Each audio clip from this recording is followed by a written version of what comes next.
નમસ્કાર દર્શક મિત્રો, અવર રાઇટ્સ ન્યૂઝમાં આપનું હાર્દિક સ્વાગત છે। નવરાત્રિના પાવન અવસર પર વડોદરાના પાદરા તાલુકાના રણુ ગામમાં આવેલ તુળજા ભવાની માતાના મંદિરે માઈ ભક્તોની ભીડ જામી।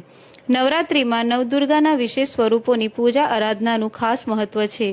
ગુજરાતમાં માતૃશક્તિની ઉપાસનાનો મહિમા છે કે વિશ્વભરમાં ગુજરાત એટલે ગરબાથી પણ ઓળખાય છે।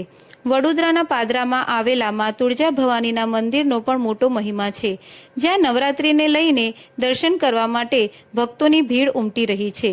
આશરે 900 વર્ષ જૂના આ મંદિરનું ઐતિહાસિક મહત્વ કંઈક ખાસ છે।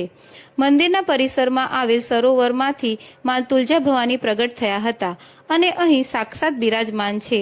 મા તુળજા ભવાનીના ભારતભરમાં ફક્ત 2 જ મંદિર આવેલા છે, જે પૈકી એક મહારાષ્ટ્રના ઔરંગાબાદ શહેરમાં છે, તો બીજું ગુજરાતના વડોદરા જિલ્લાના પાદરા તાલુકાના રણુ ગામમાં। ભવાનીના મંદિર વિશે વધુ માહિતી આપણે અહીંના ગાદીપતિ મહારાજ કવિન્દ્રગીરી મહારાજ પાસેથી મેળવીશું।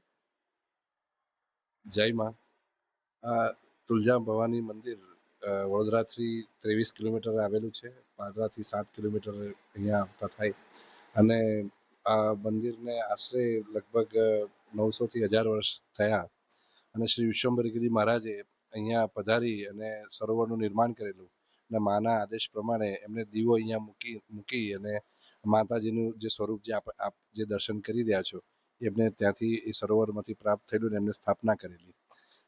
આશરે 200 વર્ષ પહેલાં સ્વામિનારાયણ ભગવાન પણ અહીંયા પધારેલા અને માની આરતી કરેલી, સરોવરમાં સ્નાન કરેલું અને ત્યારબાદ એમને દબાણમાં અહીંયાના જે ગાદીપતિ જે પ્રભાતગીરીજી મહારાજ હતા એમના સંકલ્પ પ્રમાણે એમને આ ગોદડી ઓઢાડેલી, જે આપ અહીંયા દર્શન કરી શકો છો। અને ત્યારથી આ આસો સુદ આઠમનો અહીંયા ખૂબ વધારે મહત્ત્વ છે।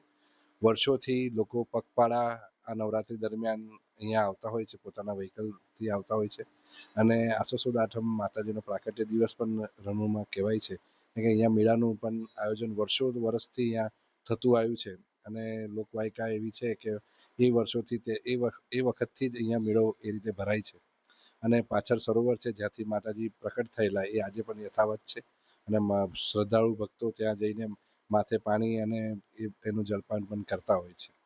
એ જ રીતે હવે ધીરે ધીરે બધું સમય વધતા અહીંયા બધા આજે પણ પગપાળા એ આવે છે અને એ જોઈને ખૂબ આનંદ થાય અને માઈ ભક્તોને મારી એવી વિનંતી કે આસો સુદ આઠમના દિવસ આખી રાત મંદિર ખુલ્લું હોય છે અને અહીંયા ભવાઈનું આયોજન પણ રાત્રે હોય છે। એટલે આપણે દર્શન માટે એવી ઉતાવળ ન કરીએ કે જેથી આપણે દિવસ દરમિયાનમાં આપણે કોઈ તકલીફમાં આવીએ કે એ તકલીફ થાય। આખી રાત ખુલ્લું હોય છે એટલે આપણે શાંતિથી ગમે ત્યારે આવીને અહીંયા દર્શન કરી શકીએ।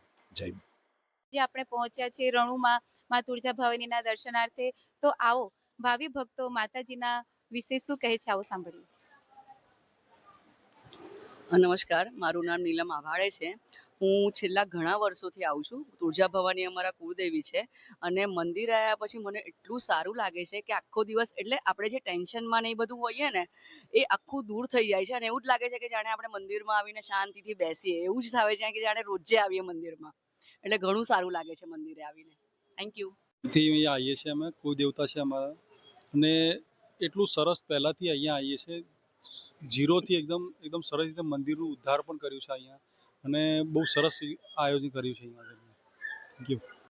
તુળજા માતા અમારી કુલદેવી છે ને અમે કાયમ અહીંયા આવીએ છીએ દર્શન કરવા, બહુ સારું લાગે છે, પ્રસન્ન થાય છે આવીને। અમે 15 વર્ષથી આવીએ છીએ। હવે બધું સરસ થઈ ગયું છે,